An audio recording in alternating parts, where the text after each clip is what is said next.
ഇപ്പോൾ ഒരാൾ വന്നിട്ടുണ്ട്, മഹദി എന്ന് പറഞ്ഞിട്ട് ഒരാൾ വന്നിട്ടുണ്ട്. മഹദി അലൈഹിസ്സലാം കേരളത്തിൽ അതിൻ്റെ ബ്രാഞ്ച് ഒരു ബാക്കവി എന്ന് ബിരുദമുള്ള ഒരാൾ, അതിൽ പെട്ടുവാക്കാൻ വേണ്ടി പറയാൻ എനിക്ക് അദ്ദേഹത്തോട് ദേഷ്യം ഉണ്ടായിട്ടല്ല, ബാക്കവി എന്ന് ബിരുദമുള്ള ഒരാളാണ്. അദ്ദേഹമാണ് പറയുന്നത് മഹദി അലൈഹി സ്വലാത്തു വസ്സലാം. ഞാനൊരു 4 മാസം മുന്നേ അതുമായി സൂചനയിലൊന്ന് പറഞ്ഞിരുന്നു. അപ്പോൾ അദ്ദേഹം ഒരു മറുപടി യൂട്യൂബിൽ പറഞ്ഞത് കേട്ടു. അല്ലാഹു സുബ്ഹാനഹു വ തആലക്ക് മുമ്പുണ്ട് പിമ്പുണ്ട്. യൂട്യൂബിലും അതുപോലെ വാട്സാപ്പിലൊക്കെ ഇപ്പം ആത്മീയ മജ്‌ലിസ് പലതും നമ്മുടെ നേതൃത്വവും നമ്മുടെ അതുപോലെ തന്നെ അയിമ്മത്തുകളും പണ്ഡിതന്മാരും ഒന്നും അറിയാത്ത പറയാത്ത അത്തരം ചാനലുകളുമൊക്കെ നിങ്ങൾ ശ്രദ്ധിക്കണമെന്ന് സാന്ദർഭികമായി ഓർമ്മപ്പെടുത്തി. വഉലിദ നബിയുനാ മുഹമ്മദുൻ ഫി ബൽദത്തി കോഴിക്കോട് എന്ന് പറഞ്ഞിട്ടൊരു മൗലിദ് ഇറക്കിയിരുന്നു. കോഴിക്കോട്ട് പിറന്ന നബി എന്ന് പറഞ്ഞിട്ട് അത് ഒരു ബീരാൻകുട്ടി ഫൈസി എറണാളാണ് ആ മൗലിദ് എഴുതിയത്. 23 വർഷക്കാലയളവിലാണ് നബി സല്ലല്ലാഹു അലൈഹി വസല്ലമ തങ്ങൾ അതിപ്രഗത്ഭരായ, ഇനി ലോകത്ത് അത്ര വിവരമുള്ള ബുദ്ധിയുള്ള ആളുകളെ അല്ലാഹു തആല പടക്കുകയില്ല, അത്രയും അല്ലാഹുവിൻ്റെ ദീനിനെ ഉൾക്കൊള്ളാനുള്ള കൽബുമായി അല്ലാഹ് പടച്ചവരാണ് സ്വഹാബത്ത് എന്ന് പറയുന്നവർ. ഉലൈകല്ലദീന ഇംതഹനല്ലാഹു ഖുലൂബഹും ലിത്തഖ്വ എന്ന് ഖുർആൻ സ്വഹാബത്തിനെ പറ്റി പറഞ്ഞത്. അല്ലാഹുവിൻ്റെ ദീനിന് വേണ്ടി, അത് സൂക്ഷിക്കാൻ വേണ്ടി അല്ലാഹ് സെലക്ട് ചെയ്ത് പടച്ചവരാണ് സ്വഹാബത്ത്. നബി സല്ലല്ലാഹു അലൈഹി വസല്ലം തങ്ങളുടെ കാലത്ത് തന്നെ സിദ്ദീഖ് റളിയല്ലാഹു അൻഹു അങ്ങനെ ഒത്തുവന്ന് ജീവിച്ചതല്ല. ഉമർ ഇബ്നുൽ ഖത്താബ് റളിയല്ലാഹു അൻഹുവിൻ്റെ ജനനം അങ്ങ് ഒത്തുവന്നതല്ല, മറിച്ച് നബി സല്ലല്ലാഹു അലൈഹി വസല്ലമ തങ്ങളിൽ നിന്ന് ദീന് നേരെ പകർന്നെടുക്കാനുള്ള ഏറ്റവും വലിയ ബുദ്ധി കൊടുത്തുകൊണ്ടാണ് സിദ്ദീഖുൽ അക്ബർ റളിയല്ലാഹു അൻഹുവിനെ അല്ലാഹു അന്ന് പടച്ചത് തന്നെ. അങ്ങനെയാണ് എല്ലാ സ്വഹാബിമാരും. ആ സ്വഹാബിമാരിൽ ഏറ്റവും ദൂരെ നിൽക്കുന്ന, അല്ലെങ്കിൽ താഴെ എന്ന് പറയാൻ പറ്റുന്ന ഒരു സ്വഹാബി ഉണ്ട് എങ്കിൽ, താഴെ എന്ന് പറഞ്ഞതിനർത്ഥം നബി സല്ലല്ലാഹു അലൈഹി വസല്ലമ തങ്ങളുമായി ജീവിതകാലത്ത് ഒരു സെക്കൻഡ് ഈമാനോട് കൂടെ ഒത്തൊരുമിച്ച് കൂടി, രണ്ടാമത്തെ സെക്കൻഡിൽ മരണപ്പെട്ടു, ഷഹീദായി. ഒരൊറ്റ സുജൂദും ചെയ്തിട്ടില്ല, ഒരൊറ്റ നിസ്കാരവും നിർവഹിച്ചിട്ടില്ല. അതിനുള്ള സമയം കിട്ടുന്നതിൻ്റെ മുമ്പ് ശത്രുവിൻ്റെ ഭാഗത്തിൽ നിന്ന് വന്ന അമ്പ് തറച്ചുകൊണ്ട് ഷഹീദായ സ്വഹാബികളുണ്ട്. ആ സ്വഹാബിയുടെ സ്ഥാനത്തേക്ക് പോലും ലോകത്ത് പിന്നീട് വന്ന സ്വഹാബിമാരല്ലാത്ത എത്ര വലിയ കുത്തുബുകളാണെങ്കിലും, കുത്തുബുൽ അഖ്താബുകളാണെങ്കിലും, നബി സല്ലല്ലാഹു അലൈഹി വസല്ലമ തങ്ങളുടെ സുഹബത്ത് 1 മിനിറ്റ് ലഭിച്ച സ്വഹാബിയുടെ സ്ഥാനത്തേക്ക് എത്തുകയില്ല എന്ന് മുസ്ലിം ലോകത്തിൻ്റെ ഏകകണ്ഠമായ അഭിപ്രായമാണ്. ആ നിലക്ക് ശക്തമായ ഉറപ്പുള്ള ഈമാൻ, അവരാണ് സ്വഹാബികൾ എന്ന് പറയുന്നവർ. ആ സ്വഹാബിമാര് നബി സല്ലല്ലാഹു അലൈഹി വസല്ലമ തങ്ങളിൽ നിന്ന് ഏറ്റുവാങ്ങിയ വിശുദ്ധ ഖുർആനിൻ്റെ വിശദീകരണങ്ങളാണ് ദീന്, ഇസ്ലാം, അഹ്ലുസ് സുന്ന വൽ ജമാഅ എന്ന് പറയുന്നത്. ഇമാം ബുഖാരി റളിയല്ലാഹു അൻഹു അവിടുത്തെ സ്വഹീഹുൽ ബുഖാരിയിൽ ഒരു അധ്യായം തന്നെ കൊടുക്കുന്നത് ബാബു അൽ ഇന്നമൽ ഇൽമു ബിത്തഅല്ലുമി. ആ അധ്യായം തുടങ്ങുന്നത് തന്നെ അൽ ഇൽമു ഖബിലൽ ഖൗലി എന്ന് പറഞ്ഞിട്ട് ഇന്നമൽ ഇൽമു ബിത്തഅല്ലുമി. ആഫിൽ ഇബ്നു ഹജറിൽ അസ്ഖലാനി റളിയല്ലാഹു അൻഹു അവിടെ വിശദീകരണം കൊടുത്തത് കാണാം. ഇന്നമൽ ഇൽമുൽ മുഅ്തബറു ഫി ശറഇ, ശറഇൽ പരിഗണനാർഹമായ, പരിഗണനീയമായ സ്ഥാനമുള്ള അറിവ് ബിത്തഅല്ലുമി, നബി സല്ലല്ലാഹു അലൈഹി വസല്ലമ തങ്ങളിൽ നിന്ന് സ്വഹാബത്ത് പഠിച്ചെടുത്ത അറിവാണ്. നബിയുടെ ജീവിതകാലത്ത് നബിയിൽ നിന്ന് പഠിച്ചെടുത്ത അറിവ്, ആ സ്വഹാബിമാരിൽ നിന്ന് അവരുടെ ശിഷ്യന്മാരാകുന്ന താബിഈങ്ങൾ പഠിച്ചെടുത്ത അറിവ്, താബിഈങ്ങളിൽ നിന്ന് ബഹുമാനപ്പെട്ട അയിമ്മത്തുകൾ അവര് പഠിച്ചെടുത്ത് ഇവിടെ പ്രചരിപ്പിച്ച അറിവ്, അതാണ് ഇസ്ലാം ദീനിൽ പരിഗണിക്കപ്പെടുന്ന അറിവ്. ആ അറിവിന് വിപരീതമായി അല്ലാഹു തആല ഒരു ചര്യ ഇവിടെ വെച്ചിട്ടില്ല ദീനിന്. ആ അറിവിനെതിരായിട്ട് ആരൊക്കെ എന്തറിവ് പറഞ്ഞാലും ആ അറിവ് ദീനിൽ അതിനൊരു വിലയും ഇല്ല. ബഹുമാനപ്പെട്ട ഇമാം ഷഹറാനി റളിയല്ലാഹു അൻഹു അവിടുത്തെ മീസാൻ എന്ന് പറയുന്ന ഗ്രന്ഥത്തിൻ്റെ ആമുഖത്തിൽ തന്നെ രേഖപ്പെടുത്തി വെച്ചത് കാണാം. ബഹുമാനപ്പെട്ട അയിമ്മത്തുൽ അർബഅ, 4 ഇമാമുമാർ, മുസ്ലിം ലോകം അവരുടെ കർമ്മങ്ങൾ ചിട്ടപ്പെടുത്തിയത്, അവരിന്ന് കർമ്മങ്ങൾ നിർവഹിച്ചു കൊണ്ടിരിക്കുന്നതും ഈ 4 ഇമാം പറഞ്ഞതിനനുസരിച്ചാണ്. ലോക മുസ്ലിമീങ്ങളുടെ ഇന്നേ വരെയുള്ള ചരിത്രവും അങ്ങനെയാണ്.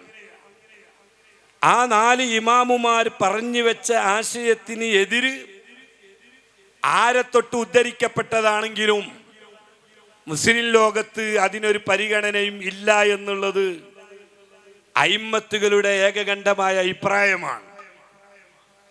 അത് പറഞ്ഞു വെച്ചുകൊണ്ട് ബഹുമാനപ്പെട്ട 4 മദ്ഹബിന്റെ ഇമാമുമാർ കർമ്മപരമായ കാര്യങ്ങളിൽ മാത്രമല്ല അവർ ഇമാമുമാർ എന്ന് പറയുന്നത്, മറിച്ച് നമ്മുടെ വിശ്വാസപരമായ കാര്യങ്ങൾ, നമ്മുടെ നിലപാടുകൾ, അതൊക്കെ ബഹുമാനപ്പെട്ട 4 മദ്ഹബിന്റെ ഇമാമുമാർ നമുക്ക് രൂപപ്പെടുത്തി തന്നിട്ടുണ്ട്. പ്രത്യേകമായി അത് ചോദ്യം ചെയ്യപ്പെടുന്ന ഒരവസ്ഥ വന്നപ്പോൾ ആ 4 ഇമാമുമാരുടെ വിശ്വാസ കാര്യങ്ങൾ നമുക്ക് ക്രോഡീകരിച്ചു തന്നത് അബുൽ ഹസനുൽ അശ്അരി റളിയല്ലാഹു അൻഹു, അതുപോലെ ഇമാം അബൂ മൻസൂറുൽ മാതുരീദി റളിയല്ലാഹു അൻഹുമാ, അവർ രണ്ടുപേരുമാണ്. എന്നതുകൊണ്ട് വിശ്വാസ രംഗത്ത് അവർ രണ്ടുപേരെയും നമ്മൾ ഇമാമുമാരായി പരിചയപ്പെടുത്തും. യഥാർത്ഥത്തിൽ അവർ നമുക്ക് ക്രോഡീകരിച്ചു തന്നത് ബഹുമാനപ്പെട്ട ഇമാം ഷാഫിഈ റളിയല്ലാഹു അൻഹു അടക്കമുള്ള മദ്ഹബിന്റെ 4 ഇമാമുമാരുടെ നിലപാടുകളാണ് ക്രോഡീകരിച്ചു തന്നത്. തത്വത്തിൽ നമ്മുടെ വിശ്വാസ കാര്യങ്ങളാവട്ടെ, കർമ്മപരമായ കാര്യങ്ങളാവട്ടെ, അതിൻ്റെയൊക്കെ മാതൃക ഈ 4 ഇമാമുമാരാണ്. പരിശുദ്ധ ഇസ്ലാം 3 ഭാഗങ്ങളുണ്ട്, നമുക്കെല്ലാവർക്കും അറിയാം. അതിലെ പ്രധാനപ്പെട്ട ഭാഗം ഉസൂലുദ്ദീൻ, അഖീദ, വിശ്വാസപരമായ കാര്യങ്ങളാണ്. ഫുറൂഉദ്ദീനാണ് 2ാമത്തെ പാർട്ട്. 3ാമത്തെ പാർട്ട് അഖ്ലാഖുദ്ദീൻ, സ്വഭാവ സംസ്കരണ ശാസ്ത്രമാണ്. 2ാമത്തത് കർമ്മശാസ്ത്രമാണ്. 1ാമത്തത് വിശ്വാസ ശാസ്ത്രമാണ്. ഈ 3ഉം കൂടിയതാണല്ലോ അള്ളാഹുവിൻ്റെ ദീന് എന്ന് പറയുന്നത്. ഇതിനെ സംബന്ധിച്ച് നബി സല്ലല്ലാഹു അലൈഹി വസല്ലം തങ്ങൾ പറഞ്ഞൊരു ഹദീസ് ഇബ്നു മാജ റളിയല്ലാഹു അൻഹു റിപ്പോർട്ട് ചെയ്തത് കാണാം. തലബുൽ ഇൽമി ഫരീളത്തുൻ അലാ കുല്ലി മുസ്ലിം. മുസ്ലിമായി ഉള്ള ഏത് ആണാവട്ടെ പെണ്ണാവട്ടെ അവർക്കൊക്കെ തലബുൽ ഇൽം, അറിവ് പഠിക്കൽ, വാജിബുൻ അല്ലെങ്കിൽ ഫരീളത്തുൻ, അത് നിർബന്ധമാണ്, ഫർളാണ് എന്നാണ്. ഈ പറഞ്ഞ 3 ഇൽമും അതിൽ പെട്ടു. തലബുൽ ഇൽം എന്ന് പറഞ്ഞാൽ അഖീദ സംബന്ധമായ ഇൽമു പെട്ടു, അതുപോലെ കർമ്മപരമായ കാര്യങ്ങളുടെ ഇൽമു പെട്ടു, സ്വഭാവ സംസ്കരണം എന്ന് പറയുന്ന തസവുഫിന്റെ ഇൽമും പെട്ടു. ഈ 3 ഇൽമും പഠിക്കൽ നിർബന്ധമാണ്. എത്ര പഠിക്കണം? ഈ ഹദീസ് വ്യാഖ്യാനിച്ചുകൊണ്ട് ഹുജ്ജത്തുൽ ഇസ്ലാം അബൂ ഹാമിദുൽ ഗസാലി റളിയല്ലാഹു അൻഹു അവിടുത്തെ മിൻഹാജുൽ ആബിദീൻ എന്ന് പറയുന്ന ഗ്രന്ഥത്തിൽ രേഖപ്പെടുത്തിയത് കാണാം. 3 ഇൽമും ഇതിൽ പെടും. അഥവാ അഖീദയുടെ ഇൽമു പെടും, ഫിഖ്ഹിന്റെ ഇൽമു പെടും, തസവുഫിന്റെ ഇൽമു പെടും. ഇത് 3ഉം ഫർളാണ്. ഇത് 3ഉം ഫർളാണെന്ന് പറയുമ്പോൾ എത്രയാണ് ആ ഫർളിന്റെ ഖദർ? വാജിബായ ഖദർ എന്നാണ് അതിന് പറയാം. വിശ്വാസപരമായിട്ട് അള്ളാഹുവിനെ സംബന്ധിച്ച് നമുക്കറിയേണ്ടുന്ന അത്രയും കാര്യങ്ങൾ, ദീനിന്റെ അടിത്തറ, നബി സല്ലല്ലാഹു അലൈഹി വസല്ലം തങ്ങളുടെ റിസാലത്തുമായി ബന്ധപ്പെട്ട വിശ്വാസ കാര്യങ്ങൾ, അള്ളാഹു ഏകനാണ്, അവന് പാടില്ലാത്ത കാര്യങ്ങളും അനിവാര്യമായ സിഫാത്തുകൾ, ഇങ്ങനെ തുടങ്ങിയ ഒരാളുടെ ഈമാൻ ശരിയാവാൻ എന്തൊക്കെ വേണോ അത്രയും കാര്യങ്ങളെ വിശ്വാസപരമായ കാര്യങ്ങളിൽ ഒരാൾ പഠിക്കൽ നിർബന്ധമുള്ളൂ. അതിനപ്പുറം ഇൽമുൽ കലാം എന്ന് പറഞ്ഞ അള്ളാഹുമായി ബന്ധപ്പെട്ട വിശ്വാസപരമായ കാര്യങ്ങളുമായി ബന്ധപ്പെട്ട ധാരാളം അറിവുകളുണ്ട്. അത് ഓരോ മുസ്ലിമും പഠിക്കൽ നിർബന്ധമുള്ള കാര്യമല്ല, ഫർള് കിഫയാണ്. ഒരാളുടെ ഈമാൻ ശരിയാക്കി കൊടുക്കാൻ ഒരു തെറ്റ് അല്ലെങ്കിൽ ഒരു സംശയം ഒരാൾക്കുണ്ടായാൽ അത് തീർത്തു കൊടുക്കാനുള്ള പണ്ഡിതന്മാർ വിശ്വാസപരമായ കാര്യങ്ങൾ കൂടുതൽ പഠിക്കണം. അതുപോലെ കർമ്മപരമായ കാര്യങ്ങൾ പഠിക്കൽ നിർബന്ധമാണെന്ന് നബി പറഞ്ഞത് എത്രയാണ്? നിസ്കരിക്കാനുള്ള അവൻ്റെ കർമ്മം, നിസ്കാരം ശരിയാവാനുള്ള കാര്യങ്ങൾ, നോമ്പ് ശരിയാവാനുള്ള ഷർത്ത് ഫുറൂദുകൾ, സക്കാത്ത് കൊടുക്കാൻ കാശുണ്ട് എങ്കിൽ അപ്പോൾ സക്കാത്തിനെ പറ്റി പഠിക്കണം. ഹജ്ജിന് ചെയ്യാനുള്ള കാശുണ്ട് എങ്കിൽ അപ്പോൾ ഹജ്ജ് ക്ലാസ്സിൽ പങ്കെടുത്ത് ഹജ്ജ് പഠിക്കണം. ഇങ്ങനെ അവനവൻ്റെ അമലുകൾ ശരിയാക്കാൻ എത്ര അറിവ് വേണോ അത്രയാണ് നിർബന്ധമായ ഖദർ. അതിലപ്പുറം ഫത്വ കൊടുക്കാനും ഖളായിന് വേണ്ടിയൊക്കെ ഖാദിമാരും പണ്ഡിതന്മാരൊക്കെ പഠിക്കൽ ഫർള് കിഫയാണ്. ഫർള് ഖദർ എല്ലാവർക്കും ഉള്ളത് അത്രയേ ഉള്ളൂ. അതുപോലെ തന്നെയാണ് മൂന്നാമത്തെ പാർട്ടാകുന്ന ഇൽമു തസവൂഫും. തസവൂഫിൻ്റെ അറിവും അവനവൻ്റെ ഇൽമ്, അവൻ്റെ കർമ്മങ്ങൾ റിയായിൽ നിന്ന് രക്ഷപ്പെടണം, കിബിർ ഹസദ് ഉജുബിൽ നിന്ന് കൽബ് ശുദ്ധിയാക്കണം. ഇങ്ങനെയുള്ള നിർബന്ധമായ ഭാഗം, കർമ്മങ്ങൾ ശരിയാവാനുള്ള അത്രയും ഇഖ്ലാസ്, അത് തസവൂഫിൻ്റെ ഭാഗമായി പഠിക്കൽ നിർബന്ധമാണ്. അതിനപ്പുറം ആര് പഠിക്കണം? നേരത്തെ പറഞ്ഞ കാര്യങ്ങളൊക്കെ ഫർള് കിഫയുള്ളതുപോലെ അങ്ങനെ അതും നിർബന്ധമുള്ളൂ. ഞാനിത് ഓർമ്മപ്പെടുത്തുന്നത് തസവൂഫിൻ്റെ അറിവ് എല്ലാവരും പഠിക്കൽ ഫർളാണ് എന്ന് പറഞ്ഞുകൊണ്ട് പലരും തെറ്റിദ്ധരിപ്പിക്കാറുണ്ട്. അഖീദയുടെയും അതുപോലെ ഫിഖിഹിൻ്റെയും കാര്യങ്ങളൊക്കെ ഉറപ്പിക്കുന്നത് പോലെ ഖദ്റുൽ വാജിബ് അതിലും നിർബന്ധമാണ്. തലബുൽ ഇൽമി ഫരീളത്തുൻ, അല്ലെങ്കിൽ തസവൂഫ് ഫർളാണ് എന്ന ഹദീസ് അല്ലെങ്കിൽ മഹാന്മാരായ ആളുകളുടെ ഇബാറത്തൊക്കെ കണ്ടാൽ അതാണ് അതുകൊണ്ടുള്ള താല്പര്യമെന്ന് ഞാൻ സാന്ദർഭികമായി ഓർമ്മപ്പെടുത്തുകയാണ്. പറഞ്ഞു വന്നത് ഉറച്ച ഈമാന് വേണം. അള്ളാഹുവിൻ്റെ അടുക്കൽ രക്ഷപ്പെടാൻ ഒന്നാമതായിട്ട് വേണ്ടത് ഈ 3 പാർട്ടുകളിൽ വിശ്വാസം ശരിയാവാതെ കർമ്മമുണ്ടായിട്ട് കാര്യമില്ല, വിശ്വാസം ശരിയാവാതെ തസവൂഫ് ഉണ്ടായിട്ട് കാര്യമില്ല. വിശ്വാസം ശരിയാകാതെയുള്ള കർമ്മം ബിദ്അത്ത് എന്നാണ് അതിന് നമ്മൾ പറയുക. അതുപോലെ വിശ്വാസം ശരിയാകാത്ത തസവൂഫ് ലലാലത്ത് എന്നാണ് പറയുക. ബഹുമാനപ്പെട്ട ഇമാം മാലിക് റളിയല്ലാഹു അൻഹു പറഞ്ഞു, നിനക്കിത് 3 വേണം. തസവൂഫിൻ്റെ ഭാഗം വേണം, അഖ്ലാഖുദ്ദീൻ സ്വഭാവ സംസ്കരണം വേണം, ഉറച്ച ഈമാൻ വേണം, അതുപോലെ നല്ല കർമ്മങ്ങൾ വേണം. ഉറച്ച ഈമാൻ എന്ന് പറയുമ്പോൾ ഞാൻ പറഞ്ഞു, ഈമാനിന് ചെറിയ കേട് വന്നു കഴിഞ്ഞാൽ അഹ്ലുസുന്ന വൽ ജമാഅ പ്രതിനിധാനം ചെയ്യുന്ന സ്വഹാബത്ത് പഠിപ്പിച്ച, അയിമ്മത്ത് പഠിപ്പിച്ച ആ വിശ്വാസധാര അതിന് ചെറിയ പുഴുക്കുത്ത് വന്നു പോയാൽ ഒരാൾക്ക് വിശ്വാസത്തിൽ കൽബിൽ ചെറിയ രോഗം വന്നാൽ, വിശ്വാസത്തിന് ചെറിയ രോഗം വന്നാൽ അത് പനി പിടിച്ചവനെ പോലെയാണ്. പനി പിടിച്ച ആൾക്ക് നല്ല മധുരമുള്ള ചായ കുടിച്ചാലും കയ്പാണെന്ന് തോന്നിപ്പോകും, നല്ല വെള്ളം കുടിച്ചാലും കയ്പ് തോന്നിപ്പോകും എന്നതുപോലെ ഒരാളുടെ വിശ്വാസത്തിന് പുഴുക്കുത്തു വന്നു പോയാൽ അഹ്ലുസുന്ന വൽ ജമാഅയുടെ ആശയാദർശങ്ങളിൽ സംശയം വന്നുപോയാൽ അവർ പിന്നെ എല്ലാ കർമ്മങ്ങളിലും സംശയം വരും. ചില കർമ്മങ്ങളൊക്കെ അവന് കയ്പായി തോന്നും, അവന് ഉറൂസ് കയ്പായി തോന്നും, മൗലിദ് കയ്പായി തോന്നും, അതുപോലെ തന്നെ സിയാറത്ത് കയ്പായി തോന്നും. ഇങ്ങനെയുള്ള കയ്പ് തോന്നുന്നത് വിശ്വാസത്തിന് ചെറിയ തകരാറ് വരുമ്പോഴാണ്. മഹാനരായ അഷ്റഫുൽ ഖൽഖ് നബി സല്ലല്ലാഹു അലൈഹി വസല്ലമ തങ്ങളുടെ ഹദീസ് വിശദീകരിച്ച് ഇമാം ഗസാലി റളിയല്ലാഹു അൻഹു പറയുന്നു, വമല്ലം യസ്ബുത്ത് ഈമാനുഹു ബിൽ അഖീദത്തി, ഒരാളുടെ വിശ്വാസം അവൻ നല്ല രൂപത്തിൽ അത് ഉറപ്പിച്ചിട്ടില്ല എങ്കിൽ, അതിൻ്റെ വേരുകൾ അടിയിലേക്ക് ആഴ്ന്നിറങ്ങിയിട്ടില്ല എങ്കിൽ, അതുപോലെ നല്ല കർമ്മങ്ങൾ ചെയ്തുകൊണ്ട് ആ വിശ്വാസത്തിനെ ശക്തിപ്പെടുത്തുകയും ചെയ്തിട്ടില്ലെങ്കിൽ, കാറ്റ് വരുമ്പോൾ കടപുഴകി വീണു പോകുന്ന മരം പോലെയായിപ്പോഴും. അടിയിലേക്ക് വേര് ഉന്നാത്ത, ഇൽമു കൊണ്ടും അമല് കൊണ്ടും വിശ്വാസത്തിനെ ഉറപ്പിക്കാത്തവർ ചെറിയ പ്രയാസം വരുമ്പോഴേക്ക് ഈമാനിൽ നിന്ന് തെറ്റിപ്പോകും. അതുകൊണ്ട് എപ്പോഴും ഈമാൻ അത് അറിവ് കൊണ്ട് അതിനെ ഉറപ്പിക്കണം. അല്ലാഹു തആല പരിശുദ്ധ ഖുർആനിൽ പറഞ്ഞു കലിമത്തൻ ത്വയ്യിബ.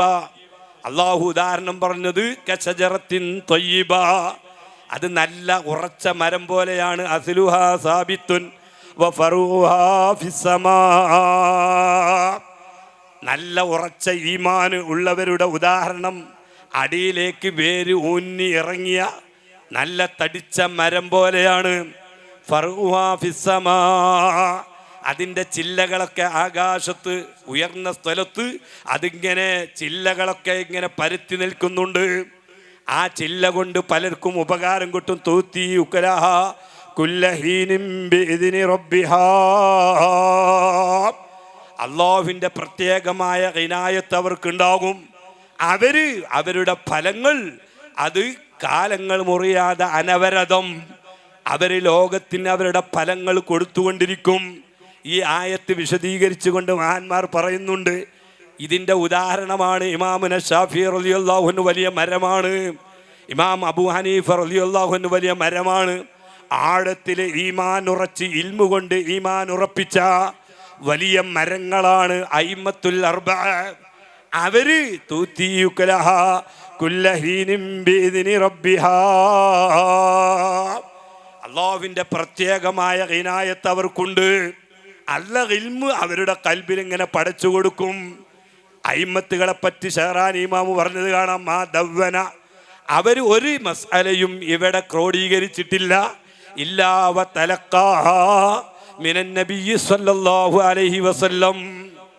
ഇമാം ഷാഫി റളിയല്ലാഹു അൻഹു ഇവിടെ ഒരു മസ്അലയും പരിശുദ്ധ ഖുർആനിൽ നിന്നും ഹദീസിൽ നിന്നും ഇസ്തിംബാത്ത് ചെയ്തുകൊണ്ട് നേരെ അങ്ങ് പറഞ്ഞതല്ല, മറിച്ച് നബി സല്ലല്ലാഹു അലൈഹി വസല്ലമ തങ്ങളുമായി കണ്ടുമുട്ടുന്നു. എന്നിട്ട് നബി തങ്ങളോട് ചോദിക്കുന്നു, ഞാൻ ഇന്ന ആയത്തിൽ നിന്ന് ഇന്ന ഹദീസിൽ നിന്ന് ഇങ്ങനെ മസ്അല ഇസ്തിംബാത്ത് ചെയ്തിട്ടുണ്ട്, ഇത് ശരിയാണോ നബിയേ? അവിടുത്തെ സമ്മതമുണ്ടോ? അങ്ങനെ നബി തങ്ങൾ സമ്മതിക്കാതെ ഇഖ്റാർ ചെയ്യാതെ ഷാഫി ഇമാം ഒരു മസ്അലയും ക്രോഡീകരണം നടത്തിയിട്ടില്ല. ദീനിലൊരു മസ്അലയും ഷാഫി ഇമാമു പറഞ്ഞിട്ടില്ല. ഇത് പറഞ്ഞതാരാ? ബഹുമാനപ്പെട്ട ഇമാം ഷഹറാനി റളിയല്ലാഹു അൻഹു രേഖപ്പെടുത്തി വെച്ചത് കാണാം. ഇമാം മാലിക് റളിയല്ലാഹു അൻഹു അവിടുന്ന് തന്നെ പറയുന്നുണ്ട്, മാബിത്തു ലൈലത്തൻ ഇല്ലാ വറഅയ്തു ഫീഹാ റസൂലല്ലാഹ്.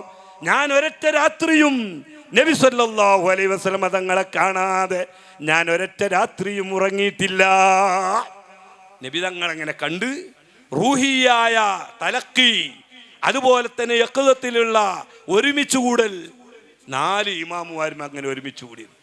അങ്ങനെ അല്ലാതെ അവരൊരു മസലയും പറഞ്ഞിട്ടില്ല. എന്ന് മാത്രല്ല, എല്ലാ അയിമ്മത്തുകളുടെയും വറയിൻ്റെ മാതൃക, സൂക്ഷ്മതയുടെ മാതൃക ഇമാം ഷഹറാനി റളിയല്ലാഹു അൻഹു പറയാണ്. ഇമാം സിയർ അഅ്ലാമിൻ നുബലായിൽ ഇമാം ദഹബിയും പറഞ്ഞത് കാണാം.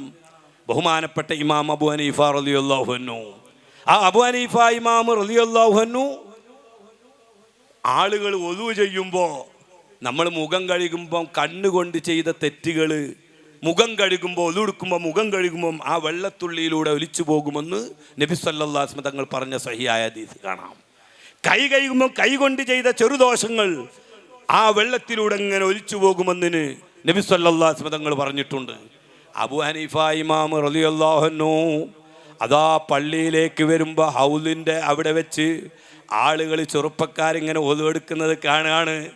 ഒരു ചെറുപ്പക്കാരനോട് പറയാണ്, നീ ഉമ്മയെ വഴക്ക് പറഞ്ഞിട്ടുണ്ടല്ലേ, നീ വരുമ്പോ തെനയിത്ത വരുന്ന വഴിയിൽ അന്യ പെണ്ണിനെ നോക്കിയിട്ടുണ്ടല്ലേ? ഒരു ചെറുപ്പക്കാരനോട്. കാരണം കണ്ണിൽ നിന്ന് മുഖം കഴുകുമ്പോൾ അന്യ പെണ്ണിനെ കണ്ട ദോഷം ഈ ഒലുവിൻ്റെ വെള്ളത്തിലൂടെ ഒലിച്ചു പോകുന്ന നേരെ കാണുകയാണ് ബഹുമാനപ്പെട്ട ഇമാം അബൂ ഹനീഫ റളിയല്ലാഹു അൻഹു. ഇങ്ങനെ ഓരോരുത്തരോട് പറയാൻ അവസാനം ഇങ്ങനെ ഓരോ ആളുകളുടെ തെറ്റും വിളിച്ചു പറയുമ്പോൾ അവർക്കിങ്ങനെ ഒരു വെറുപ്പ് തന്നെയല്ലോ. അതുകൊണ്ട് അബൂ ഹനീഫ ഇമാം റളിയല്ലാഹു അൻഹു അള്ളാഹുവിനോട് ചോദിച്ചത്, അള്ളാഹുവേ ഈ കറാമത്ത് എനിക്ക് വേണ്ട, ഈ പവർ എനിക്ക് വേണ്ട എന്ന് ദുആ ചെയ്യാൻ ബഹുമാനപ്പെട്ട ഇമാം അബൂ ഹനീഫ ഇമാം തയ്യാറായി എന്നാ. കാരണം ആളുകളുടെ വെറുപ്പ് വേണ്ടല്ലോ. ആ അബൂ ഹനീഫ ഇമാം റളിയല്ലാഹു അൻഹു സുബ്ഹാനല്ലാഹ് അവിടെ നിന്ന് ദർസ് നടത്തുന്ന സമയത്ത് അതാ ഒരു ചെറിയ കുട്ടി വന്നിട്ട് ദർസിൻ്റെ ഒരു മൂലയിൽ വന്നിരിക്കുകയാണ്. അപ്പണ്ട് പിന്നാലെ ഒരു ഉമ്മ വന്നിട്ട് ആ കുഞ്ഞിൻ്റെ കൈ ഇങ്ങനെ പിടിച്ചിട്ട് വല്ലാതെ കോപിച്ചുകൊണ്ട് ചീത്ത പറയാൻ ഈ കുട്ടിയെ പിടിച്ച് വലിച്ചു കൊണ്ടുപോവുകയാണ്. കൊണ്ടുപോയിട്ട് അപ്പുറത്തൊരു കൊല്ലനുണ്ട്, ഇരുമ്പിങ്ങനെ പഴുപ്പിച്ച് അതുകൊണ്ട് ആയുധങ്ങൾ ഉണ്ടാക്കുന്ന ഒരു കൊല്ലനുണ്ട്. ആ കൊല്ലനെ സഹായിക്കാൻ വേണ്ടി ആക്കി കൊടുക്കുകയാണ്. നീ ഇവിടെ ജോലി ചെയ്തോ എന്ന് പറഞ്ഞിട്ട് ഉമ്മ കുട്ടി അങ്ങോട്ടും ഉണ്ടാക്കി കൊടുത്തു. കുറച്ച് കഴിഞ്ഞപ്പോൾ ഈ കുട്ടി വീണ്ടും വന്നിട്ട് അബൂ ഹനീഫ ഇമാമിൻ്റെ സദസ്സിലിരിക്കുകയാണ്, ഇൽമിൻ്റെ സദസ്സിൽ, ദർസിൻ്റെ മജ്ലിസിൽ. ഉമ്മ വീണ്ടും വന്ന് ചീത്ത പറഞ്ഞു. ദിവസങ്ങളോളം ഈ സംഭവം തുടർന്നു. അബൂ ഹനീഫ ഇമാം റളിയല്ലാഹു അൻഹു ഒന്നും മിണ്ടിയില്ല. അവസാനം ഒരു ദിവസം ഈ ഉമ്മ കുട്ടി അടിക്കാൻ തുടങ്ങി. അടിച്ചപ്പോൾ ഉമ്മ പറഞ്ഞു, ആ കുഞ്ഞ് അവിടെ നിൽക്കട്ടെ, ഫഇന്നഹു സയഅകുലുൽ ഫാലൂദജ വയസ്കുനുൽ ഖസ്റ. ഈ കുട്ടി ആരാണെന്ന് നിങ്ങൾക്കറിയോ? ഈ കുട്ടി കൊട്ടാരത്തിൽ താമസിക്കേണ്ടവനാണ്. വസയകുലുൽ ഫാലൂദജ, ഫാലൂദജ് തിന്നേണ്ട കുട്ടിയാണ്. അതെന്തിനാ അബൂ ഹനീഫ ഇമാം പറഞ്ഞേ? അടിച്ചപ്പോൾ അബൂ ഹനീഫ ഇമാമിൻ്റെ മുഖത്ത് നോക്കിയിട്ട് ഉമ്മ പറഞ്ഞു, നിങ്ങൾ ഈ കുട്ടി എവിടെ ഇങ്ങനെ നിർത്തിയാൽ ഞാൻ വിധവയാണ്, ഈ കുട്ടി യതീമാണ്, ഇവന് ഭക്ഷണം കൊടുക്കണമെങ്കിൽ എൻ്റെ അടുക്കൽ കാശൊന്നുമില്ല. ആ കൊല്ലന് പോയി സഹായിച്ചു കൊടുത്താൽ ഒരു അര ദിർഹം കിട്ടും. അതുകൊണ്ടാണ് ഞങ്ങൾ പട്ടിണി മാറ്റുന്നത്. അതുകൊണ്ട് കുട്ടീനെ നിങ്ങൾ ദർസിലിരുത്തരുത് എന്ന് അബൂ ഹനീഫ ഇമാമിനോട് പറഞ്ഞപ്പോഴാ അബൂ ഹനീഫ ഇമാം അവിടെ ആ കുട്ടി അവിടെ തന്നെ നിൽക്കട്ടെ, ഇൽമു പഠിക്കട്ടെ, ഈ കുട്ടി കൊട്ടാരത്തിൽ താമസിക്കേണ്ടവനാണ്. ഫാലൂദജ് തിന്ന. ഫാലൂദജ് എന്ന് പറഞ്ഞാൽ അന്നത്തെ കാലത്ത് രാജാക്കന്മാർ മാത്രം അവരുടെ പ്രത്യേക സദ്യകളിൽ ഉണ്ടാക്കുന്ന ഫുസ്തുക്ക് പോലുള്ള വെള്ള സിംസിമ് പോലുള്ളതിൻ്റെ സത്തയെടുത്തിട്ട് ഉണ്ടാക്കുന്ന പ്രത്യേക മധുര പലഹാരമാണ്. അത് രാജാക്കന്മാരെന്നെ എപ്പോഴും ഉണ്ടാക്കൂല. അങ്ങനത്തെ പ്രത്യേക ഒരു ഭക്ഷണമാണത്. അത് തിന്നേണ്ടുന്നവനാണ് ഇവൻ എന്ന് ഇമാം അബൂ ഹനീഫ റളിയല്ലാഹു അൻഹു. സുബ്ഹാനല്ലാഹ്. ആരാണ് ആ കുട്ടി എന്നറിയോ? പിൽക്കാലത്ത് ഈ കുട്ടി അബൂ ഹനീഫ ഇമാമിൻ്റെ അടുക്കൽ 10 വർഷത്തോളം പഠിച്ചു ഇൽമ്. അബൂ ഹനീഫ ഇമാം എന്ത് ചെയ്യും? സുറത്തൻ 100 ദീനാറിൻ്റെ കിഴിങ്ങനെ കുട്ടിക്ക് കൊടുക്കും. ഇങ്ങോട്ട് ഉമ്മാക്ക് കൊടുക്കാൻ പാടും. അത് കഴിഞ്ഞാൽ വീണ്ടും പറയണമെന്ന് പറയും. മുത്താലിമിന് കാശ് കൊടുക്കുകയാണ് ഇൽമു പഠിക്കാൻ വേണ്ടി. കഴിഞ്ഞാൽ പറയണമെന്ന് പറയും. കഴിഞ്ഞാൽ വീണ്ടും കൊടുക്കും. അങ്ങനെ അബൂ ഹനീഫ ഇമാം സഹായിച്ച് ഈ കുട്ടി 10 വർഷത്തോളം അബൂ ഹനീഫ ഇമാമിൻ്റെ അടുക്കൽ പഠിച്ചു. അബൂ ഹനീഫ ഇമാമിന് മരണത്തിൻ്റെ രോഗം വന്നു. മരണശയ്യയിൽ കിടക്കുമ്പോൾ തൻ്റെ ശിഷ്യനെ വിളിച്ചിട്ട് പറഞ്ഞു, ഇനി ഞാൻ മരിച്ചാൽ നീയാണ് എൻ്റെ സ്ഥാനത്ത് ഈ ദർസ് നടത്തേണ്ടത്. സുബ്ഹാനല്ലാഹ്. അന്ന് ലോകത്തെ ഏറ്റവും വലിയ പണ്ഡിതൻ ലൗകാനദ്ദീനോ എന്ത സുറയ്യ, ദീന് അങ്ങകലെ ആകാശലോകത്ത് നക്ഷത്രങ്ങളുടെ അടുക്കലാണെങ്കിലും ദീനിൻ്റെ ഒരു മസ്അല അത് റജുലുൻ മിൻ അഹ്ലി ഫാരിസ്, പേർഷ്യക്കാരനായ ഒരു പണ്ഡിതൻ വരാനുണ്ട് എൻ്റെ ഉമ്മത്തിൽ, അവരത് കണ്ടെടുക്കുമെന്ന് ബഹുമാനപ്പെട്ട നബി സല്ലല്ലാഹു അലൈഹി വസല്ലം തങ്ങൾ പറഞ്ഞ ഹദീസ് ഇമാം അബൂ ഹനീഫ ഇമാമിനെ പറ്റിയാണെന്ന് എല്ലാ ഹദീസ് പണ്ഡിതന്മാരും പറയുന്നുണ്ട്. അത്ര വലിയ ആലിമാണ് ബഹുമാനപ്പെട്ട അബൂ ഹനീഫ റളിയല്ലാഹു അൻഹു. ആ അബൂ ഹനീഫ ഇമാമ പറയുന്നത്, ഞാൻ മരിച്ചാൽ എനിക്ക് പകരം ഇനി ദർസ് നടത്തേണ്ടുന്ന ആൾ നിങ്ങളാണ് എന്ന് ജനങ്ങളുടെ മുമ്പിൽ വെച്ച് ഈ ശിഷ്യനെ ഏൽപ്പിച്ചു. ആ സമയത്ത് ശിഷ്യൻ പറയാൻ, എനിക്ക് ചെറിയൊരു വസിയത്ത് വേണം, ഒരു ഇജാദത്ത് വേണം എന്ന് പറഞ്ഞപ്പോൾ ആ ശിഷ്യന് ബഹുമാനപ്പെട്ടവർ കൊടുത്തൊരു ഇജാദത്തുണ്ട്. എന്താണ് ഇജാദത്ത്? മനിയുൽ വത്വാത്തി കമനിയ്യിർ റജുലി. 10 കൊല്ലം മസലെ പഠിപ്പിച്ചത്, അവസാനം ഇജാദത്ത് വേണമെന്ന് പറഞ്ഞപ്പോൾ മസലെ കൊടുക്കുന്നത്. മനിയുൽ വത്വാത്തി, വവ്വാലിൻ്റെ ഇന്ദ്രിയം, കമനിയ്യിർ റജുലി, അത് മനുഷ്യരിലുള്ള ആണുങ്ങളുടെ ഇന്ദ്രിയം പോലെയാണ്. ഒരു ഇജാദത്ത് വെച്ചപ്പോൾ അതാ കൊടുത്തത്. ശിഷ്യൻ വിചാരിച്ച്, എന്താ ഇപ്പം ഉസ്താദ് ഈ മസല തന്നത്? ഏതായാലും ഉസ്താദ് തന്നതല്ലേ, ഉസ്താദ് അത് പറഞ്ഞു മരിച്ചും ചെയ്തു. ഉസ്താദ് തന്ന മസലയല്ലേ, അതങ്ങ് മനസ്സിലങ്ങ് പതിപ്പിച്ചു. മനിയുൽ വത്വാത്ത് കമനിയുർ റജുലി, എന്തെങ്കിലും എന്തുണ്ടാവും അതിൽ. അതേ ബഹുമാനപ്പെട്ടവർ മരിച്ചപ്പോൾ ഈ ശിഷ്യനാണ് പിന്നെ അവിടുത്തെ മുദരിസ്, പേര് അബൂ യൂസുഫ് എന്നാണ്. അബൂ ഹനീഫ ഇമാമിൻ്റെ ഹനഫി മദ്ഹബിൽ 3 ഇമാമുമാരാണ്. ഒന്ന് അബു ഹനീഫ ഇമാമാണ്, മറ്റ് സാഹിബാനി എന്നാ പറയാ. അബു ഹനീഫ ഇമാമിൻ്റെ 2 ശിഷ്യന്മാരുണ്ട്, ഒന്ന് അബു യൂസുഫും ഒന്ന് മുഹമ്മദ് ബിനുൽ ഹസനു ഷൈബാനി. ഇവർ 2 പേരുമാണ് അബു ഹനീഫ ഇമാമിൻ്റെ മദ്ഹബിനെ ലോകത്ത് പ്രചരിപ്പിച്ചത്. അത്ര വലിയ മഹാനായി മാറിയ അബു യൂസുഫ്, അവരോടാണ് ബഹുമാനപ്പെട്ടവർ പറഞ്ഞത് മനിയുൽ വത്തുവാത്തി കമനിയുർ റജുലി. ഇതവിടെ മനപ്പാടാക്കി ദർസിങ്ങനെ തുടങ്ങി. ദർസിങ്ങനെ ആ സമയത്ത് അന്ന് രാജ്യം ഭരിച്ചിരുന്നത് ഹാറൂൻ റഷീദ് രാജാവാണ്. അദ്ദേഹം എന്തോ ആവശ്യത്തിന് വേണ്ടി പുറത്തുപോയി. തിരിച്ച് 3-4 ദിവസം കഴിഞ്ഞു വന്ന് തൻ്റെ ബെഡ്റൂമിൽ കയറിയപ്പം ബെഡിലുണ്ട് പച്ച മനി ഇന്ദ്രിയം കാണുന്നുണ്ട്. 3-4 ദിവസം ഇവിടുന്ന് വിട്ടുപോയ ആളാണ്.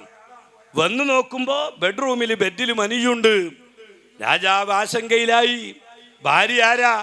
സുബൈദയാണ്. വലിയ വലിയത്താണ്, വലിയ മഹദിയാണ്, ആർക്കും തർക്കമില്ല. സുബൈദ കനാലി എന്ന് പറഞ്ഞിട്ട് ഹാജിമാർക്ക് വെള്ളം എത്തിച്ചു കൊടുത്ത ആ പണിയൊക്കെ ചെയ്ത വലിയ മഹദിയാണ്. അങ്ങനെ ആശങ്കയിലായി. ബഹുമാനപ്പെട്ട ഹാറൂൻ റഷീദ് എന്നവർ പല വണ്ടിയന്മാരോടും കാര്യങ്ങൾ ചർച്ച ചെയ്തു. ആർക്കും ഒന്നും പറയാൻ കഴിഞ്ഞില്ല. അവസാനം അന്നത്തെ ഏറ്റവും വലിയ ദർസ് നടത്തുന്ന പണ്ഡിതൻ അബൂ യൂസുഫ് എന്ന് പറയുന്ന മഹാന്റെ അടുക്കൽ ചെന്നു. രാജാവ് കാര്യം പറഞ്ഞു, ഞാൻ 3-4 ദിവസം പുറത്തായിരുന്നു, ഇപ്പൊ വന്നു നോക്കുമ്പോൾ ബെഡിൽ ഇങ്ങനെ മനിയ് കാണുന്നുണ്ട്, പച്ച മനിയ്, ഇതിനൊരു പരിഹാരം പറഞ്ഞു തരണം. അപ്പോ ബഹുമാനപ്പെട്ടവർ ഓർത്തുപോയി, ഉസ്താദ് ഒരു മസല പറഞ്ഞിട്ടുണ്ടല്ലോ, ഉസ്താദ് എനിക്കൊരു വസിയത്ത് തന്നിട്ടുണ്ടല്ലോ. അവര് പറഞ്ഞു എനിക്ക് ബെഡ്റൂം ഒന്ന് പരിശോധിക്കണം. രാജാവിൻ്റെ ബെഡ്റൂം പരിശോധിക്കണം എന്ന് അന്ന് പറയണമെങ്കിൽ അത്ര വലിയ ധൈര്യമുള്ള വണ്ടിയന്മാരാവണം. രാജാവ് പറഞ്ഞു അത് നിങ്ങൾ പരിശോധിച്ചോളൂ. അങ്ങനെ കൊട്ടാരത്തിൽ നിന്നു ബെഡ്റൂമിൻ്റെ അകത്ത് കയറി മുകളിൽ ഇങ്ങനെ നോക്കുമ്പോൾ കാറ്റ് വരാൻ വേണ്ടി ചെറിയൊരു ഹോളുണ്ട്. അപ്പോൾ ഒരു കോണി കൊണ്ടുവരാൻ പറഞ്ഞു. ആ കോണിയിൽ കയറി നോക്കുമ്പോൾ 2 വവ്വാലുകളുണ്ട്. അതിൽ അവര് പരസ്പരം ഇണചേർന്നിട്ട് തെറിച്ച മനിയാണിത്. മനിയുൽ വത്തുവാത്തിക മനിയുർ റജുലി. അബു ഹനീഫ ഇമാം എന്ന ഷെയ്ഖ് ഉസ്താദ് അന്ന് മരണശയ്യയിൽ കിടക്കുമ്പോൾ ഇജാദത്ത് ചോദിച്ചപ്പോൾ പറഞ്ഞ മസ്അല വസിയത്ത് അത് ഓർത്തിട്ട് പറഞ്ഞു, രാജാവേ ഇത് വത്തുവാത്തിന്റെ മനിയാണ്, ഇത് മനുഷ്യരുടേതല്ല. അതേ സമയത്ത് പക്ഷികളിൽ നിന്ന്, ജീവികളിൽ നിന്ന് മനുഷ്യന്റെ മനിയിനോട് സാദൃശ്യമായ മനിയാണ് ഇതിൻ്റേത്. അതന്ന് പക്ഷിശാസ്ത്രജ്ഞന്മാർക്കും ആർക്കും അറിയില്ല. രാജാവ് എന്ത് ചെയ്തു? പക്ഷിശാസ്ത്രന്മാരെ വിളിച്ചു, ശാസ്ത്രജ്ഞരെ വിളിച്ചു. അവര് പരിശോധന നടത്തി, ഗവേഷണം നടത്തി. അന്നാണ് അവരും ആ അറിവ് പഠിക്കുന്നത്. അവര് പ്രഖ്യാപിച്ചു അങ്ങനെ തന്നെയാണ്. ഇത് ഒട്ടാകെ പരന്നു, എല്ലാവരും ഇത് അറിഞ്ഞു. രാജാവ് വലിയ സമ്മാനം കൊടുത്തു, സ്വർണ്ണ നാണയങ്ങൾ. രാജാവിൻ്റെ പത്നി അവരും കൊടുത്തു സ്വർണ്ണ നാണയങ്ങൾ, സമ്മാനം കൊടുത്ത്. രാജാവ് പറഞ്ഞു, ഈ കൊട്ടാരത്തിൽ താമസിക്കേണ്ട ആൾ നിങ്ങളാണ്, ഞങ്ങളല്ല. അങ്ങനെ കൊട്ടാരത്തിൻ്റെ ഒരു ഭാഗം ഒഴിഞ്ഞു കൊടുത്തു അബൂ യൂസുഫ് റഹിമഹുല്ല. അങ്ങനെ രാജാവിൻ്റെ കൊട്ടാരത്തിൽ താമസമാക്കി. അന്നുള്ള വലിയ പണ്ഡിതന്മാരെ മുഴുവനും വിളിച്ച് കൊട്ടാരത്തിൽ വലിയ സദ്യ കൊടുക്കുകയാണ് ഹാറൂൻ റഷീദ് രാജാവ്. ആ സദ്യ വിളമ്പിയപ്പോൾ നല്ല ഒരു സിംഹാസനം, ആ സിംഹാസനത്തിൽ ഹാറൂൻ റഷീദ് രാജാവിൻ്റെ വലതുഭാഗത്തിരിക്കുന്നത് അബൂ യൂസുഫാണ്. അങ്ങനെ ഇരിക്കുമ്പോൾ സദ്യ കൊണ്ടുവന്നു, എല്ലാവർക്കും ഭക്ഷണം കൊണ്ടുവന്നു, കൂട്ടത്തിൽ ഫാലൂദജു കൊണ്ടുവന്നു, രാജാവിൻ്റെ മുമ്പിൽ വെച്ചു. രാജാവ് ആ ഫാലൂദജ് അബൂ യൂസുഫ് എന്നവരുടെ മുമ്പിൽ വെച്ചിട്ട് പറഞ്ഞു, ഇത് കഴിക്കേണ്ട ആള് നിങ്ങളാണ്. അങ്ങനെ ആയിരക്കണക്കിന് പണ്ഡിതന്മാരുടെ മുമ്പിൽ വെച്ച് കൊട്ടാരത്തിൽ താമസിച്ചുകൊണ്ട് താൻ ചെറിയ കുട്ടിയാകുമ്പോൾ അബൂ ഹനീഫ ഇമാമിൻ്റെ ഇൽമിൻ്റെ ഹൽക്കയിൽ മജ്ലിസിൽ വന്നിരുന്ന് ഉമ്മ ചീത്ത പറഞ്ഞ സമയത്ത് തൻ്റെ ഉസ്താദ് അബൂ ഹനീഫ ഇമാം അന്ന് ഉമ്മയോട് പറഞ്ഞ വാചകം, അബൂ ഹനീഫ ഇമാമു പറഞ്ഞ വാചകം അബൂ യൂസുഫ് എന്നവർ ഓർത്ത് 2 കണ്ണിലൂടെയും കണ്ണീര് വന്ന ചരിത്രം ബഹുമാനപ്പെട്ട അയിമ്മത്ത് രേഖപ്പെടുത്തി വെച്ചത് കാണാം. ഞാൻ ഈ സംഭവം പറഞ്ഞത് എന്തിനാണ്?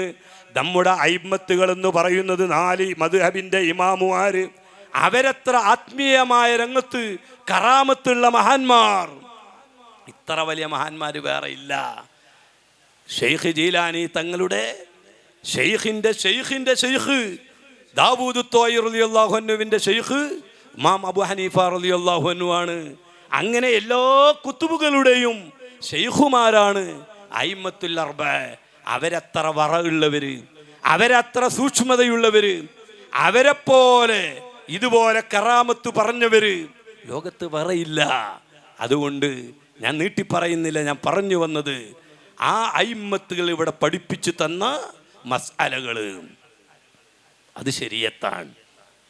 അത് നബി സല്ലല്ലാഹു അലൈഹി വസല്ലം തങ്ങളുമായി ഉണർവിലും അല്ലാതെയും ഉറപ്പിച്ചതുമാണ്. അത് കേവലം സ്വപ്നമല്ല, നഖിലിൽ നിന്ന് ഇസ്തിംബാത്ത് ചെയ്ത് എന്നിട്ട് നബി തങ്ങളുമായി ഒരുമിച്ച് കൂടി അതിനെ അവർ ഉറപ്പിക്കുകയും ചെയ്തിട്ടുണ്ട്. അതൊരിക്കലും പേക്കൂല. ഇൽമു നബിയിൻ, അമ്പിയാക്കളുടെ ഇൽമു പേക്കൂല. ആ വഹീന്റെ ഇൽമാണ് അയിമ്മത്ത് ഇവിടെ പറഞ്ഞു എന്നത്. അതാണ് ബഹുമാനപ്പെട്ട സ്വഹാബത്ത് നമ്മുടെ കേരളത്തിൽ വന്ന് നമ്മുടെ ഉപ്പാപ്പമാർക്ക് കൈമാറിയത്. സ്വഹാബത്താണ് നമ്മുടെ ഉപ്പാപ്പമാർക്ക് ദീൻ ഇവിടെ കൈമാറിയത്. അതിൽ സംശയത്തിന് യാതൊരു വകയില്ല. ആ സ്വഹാബത്ത് ഇവിടെ പള്ളിയെടുത്ത് ഇവിടെ ഇൽമു പ്രചരിപ്പിക്കാനുള്ള ദർസുകൾ ഉണ്ടാക്കി അങ്ങനെ കൈമാറി കൈമാറി വെറും ഗ്രന്ഥങ്ങളിലൂടെ മാത്രമല്ല, അതുപോലെ തന്നെ വാമൊഴിയായിട്ടും മാത്രമല്ല, അത് രണ്ടും സമ്മിശ്രമായിട്ട് അങ്ങനെയാണ് ഇൽമു ഇവിടെ നമുക്ക് കൈമാറി കിട്ടിയത്. ഈ ഇൽമിന് എതിരെ ഒരു ഇൽഹാമും വരൂല, ഈ ഇൽമിനെതിരെ ഒരു കശ്ഫും ഉണ്ടാവില്ല. ഞാൻ ഒരൊറ്റ സംഭവം പറഞ്ഞ് അവസാനിപ്പിക്കുകയാണ്. ഒരൊറ്റ കശ്ഫും വരൂല. ബഹുമാനപ്പെട്ട ഇമാം മാലിക് റളിയല്ലാഹു അൻഹുവിൻ്റെ മുവത്ത എന്ന് പറയുന്ന കിതാബ് പണ്ഡിതന്മാർക്ക് എല്ലാവർക്കും അറിയാം. അതിലുണ്ട് കിതാബു സക്കാത്തിൽ കിതാബു സക്കാത്തുൽ റിക്കാസ് എന്ന് പറയുന്ന. റിക്കാസ് എന്ന് പറഞ്ഞാൽ ദഫീനുൽ ജാഹിലിയ, ജാഹിലിയ കാലഘട്ടത്ത് കുഴിച്ചിടപ്പെട്ട നിധി അത് കിട്ടിയാൽ അതിന് സക്കാത്ത് കൊടുക്കണമെന്ന് നബി സല്ലല്ലാഹു അലൈഹി വസല്ലം തങ്ങൾ പറഞ്ഞ ഹദീസ് ആ അധ്യായത്തിൽ ഇത് വഫിർ റിക്കാസിൽ ഖുമുസു എന്ന് പറഞ്ഞിട്ട് 1/5 കൊടുക്കണം എന്ന് പറഞ്ഞിട്ട് റിക്കാസുമായി ബന്ധപ്പെട്ട ഹദീസ് ഇമാം മാലിക് റളിയല്ലാഹു അൻഹു മുവത്തയിൽ കൊടുത്ത് അതിൻ്റെ ശറഹിൽ ഒരു സംഭവം പറയുന്നുണ്ട്. ബഹുമാനപ്പെട്ട സുൽത്താനുൽ ഉലമ ഇസ്സുദ്ദീൻ ഇബ്നു അബ്ദുസ്സലാം റളിയല്ലാഹു അൻഹു അക്കാലഘട്ടത്തിലെ ഏറ്റവും വലിയ ഫഖീഹും മുഹദ്ദിസും മഹാനുമായിരുന്നു ബഹുമാനപ്പെട്ട സുൽത്താനുൽ ഉലമ ഇസ്സുദ്ദീൻ ഇബ്നു അബ്ദുസ്സലാം. അവരെ തൊട്ട് ഉദ്ധരിക്കുക, അവരുമായി ബന്ധപ്പെട്ട ഒരു സംഭവം ഉദ്ധരിക്കുകയാണ്. ഈ ഹദീസ് വിശദീകരിക്കുന്നിടത്താ പറയുന്നത്, അന്നത്തെ ഒരു പണ്ഡിതൻ സ്വപ്നം കണ്ടു. ആരെ സ്വപ്നം കണ്ടത്? നബി സല്ലല്ലാഹു അലൈഹി വസല്ലം തങ്ങളെ. സ്വപ്നമൊക്കെ ഹക്കാണ്, ഉറപ്പാണ്, നബിയെ തന്നെയാണ് കണ്ടത്. നബി സല്ലല്ലാഹു അലൈഹി വസല്ലം തങ്ങളെ സ്വപ്നം കണ്ടു. നബി തങ്ങൾ അദ്ദേഹത്തോട് പറഞ്ഞു, അദ്ദേഹം മഹാനാണ്. നബി തങ്ങൾ അദ്ദേഹത്തിനോട് പറഞ്ഞു, ഇന്നാലിന്ന സ്ഥലത്ത് റിക്കാസ് ഉണ്ട്, അത് പോയി കളച്ചെടുത്തോ എന്ന് പറഞ്ഞു. എന്നിട്ടത് കിട്ടിയിട്ട് ആ റിക്കാസിൽ ഒന്നും കൊടുക്കേണ്ടതില്ല, ഒരു സക്കാത്തും കൊടുക്കണ്ട എന്നും പറഞ്ഞു. അങ്ങനെയാണ് അദ്ദേഹം സ്വപ്നം കണ്ടത്.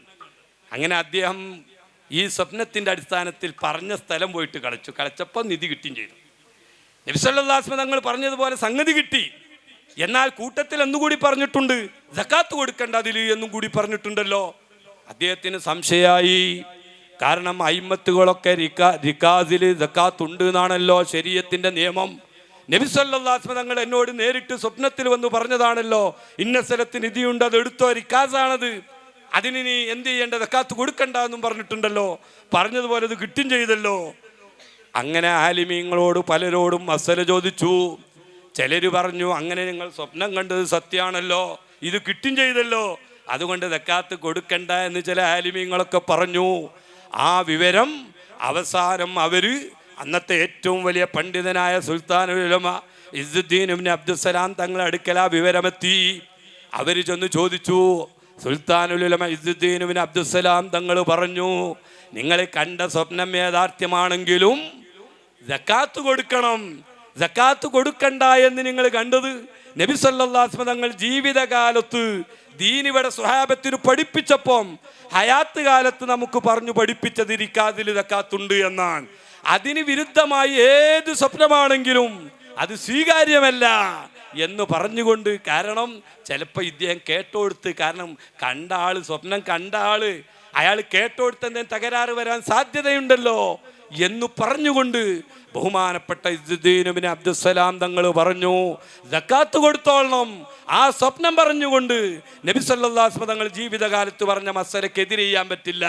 അത് തന്നെ ഇമാം നബവി റളിയല്ലാഹു അൻഹു അവിടുത്തെ മിൻഹാജിൽ പറഞ്ഞില്ലേ, റമദാൻ മാസം നമുക്ക് വലിയാണ് എന്ന് ഉറപ്പുള്ള ഒരാള്, സംശയമുള്ള ആളല്ല, വലിയാണെന്ന് 100% ഉറപ്പുള്ള വലിയൊരു മഹാൻ നമ്മോട് പറയാണ് നാളെ റമദാനാണ്. ശഅബാൻ 29 പറയാണ് നാളെ റമദാനാണ് എന്ന് എന്നോട് നബി സല്ലല്ലാഹു അലൈഹി വസല്ലം തങ്ങൾ സ്വപ്നത്തിൽ വന്ന് പറഞ്ഞിട്ടുണ്ട് എന്ന് പറഞ്ഞാലും മാസം കണ്ടിട്ടില്ലേ, നോമ്പ് നോൽക്കാൻ പാടില്ല എന്ന് ബഹുമാനപ്പെട്ട ഇമാം നബവി റളിയല്ലാഹു അൻഹു കുത്തുബാൻ. ഇമാം നബവി റളിയല്ലാഹു അൻഹു ഔലിയാക്കളുടെ കുത്തുബാൻ.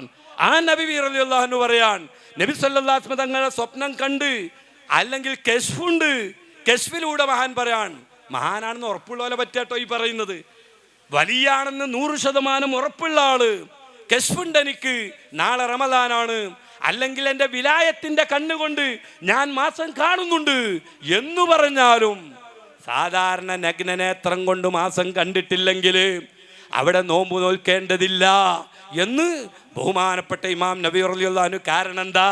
നബി തങ്ങൾ ജീവിതകാലത്ത് ഇവിടെ പഠിപ്പിച്ച ഒരു ശരീഅത്തുണ്ട്, സൂമൂ ലിറുയ്യതിഹി വഫ്തിറൂ ലിറുയ്യതിഹി ഫഇൻ ഗുമ്മ അലൈക്കും ഫാക്മിലുൽ ഇദ്ദത 30.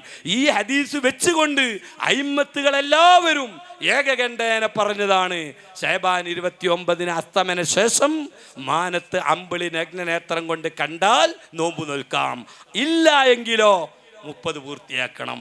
അതിന് വിരുദ്ധമായി ഞാൻ എൻ്റെ വിലായത്തിൻ്റെ കണ്ണുകൊണ്ട് കാണുന്നുണ്ട്, ആ പവർ കൊണ്ട് കാണുന്നുണ്ട്, എനിക്ക് കശ്ഫുണ്ട്, അല്ലെങ്കിൽ നബി സല്ലല്ലാഹു അലൈഹി വസല്ലം തങ്ങൾ എനിക്ക് സ്വപ്നത്തിൽ വന്ന് അല്ലെങ്കിൽ റൂഹിയായിട്ട് വന്ന് എന്നോട് പറഞ്ഞു അറിയിച്ചിട്ടുണ്ട് എന്ന് പറഞ്ഞാലും അത് ഈ മസ്അലയ്ക്ക് എതിരായതുകൊണ്ട് പറ്റില്ല എന്ന് ബഹുമാനപ്പെട്ട ഇമാം നബവി റളിയല്ലാഹു അൻഹു. അങ്ങനത്തെ ശരീഅത്തിൻ്റെ മുനയുമായിട്ട് ഇങ്ങോട്ട് വരണ്ട എന്ന് പറഞ്ഞ ചില ആളുകളുണ്ട്. കുഫറായി പോവും. അത് റസൂലുള്ളാഹി ഇവിടെ പഠിപ്പിച്ച ശരീഅത്തിൻ്റെ മുനാദ് ഞങ്ങൾ ഒടിച്ചു കളയുന്നു ഒരുത്തൻ പറഞ്ഞാൽ അത് കുഫറായി പോകും. ഗൗരവമുള്ള കാര്യമാണ്. എൻ്റെ പ്രിയപ്പെട്ട സഹോദരന്മാർ, ഈ വിഷയം മനസ്സിലാക്കണമെന്ന് ഓർമ്മപ്പെടുത്തിയും കൊണ്ട് ഇപ്പോൾ ഒരാൾ വന്നിട്ടുണ്ട്, മഹദി എന്ന് പറഞ്ഞിട്ട് ഒരാൾ വന്നിട്ടുണ്ട്.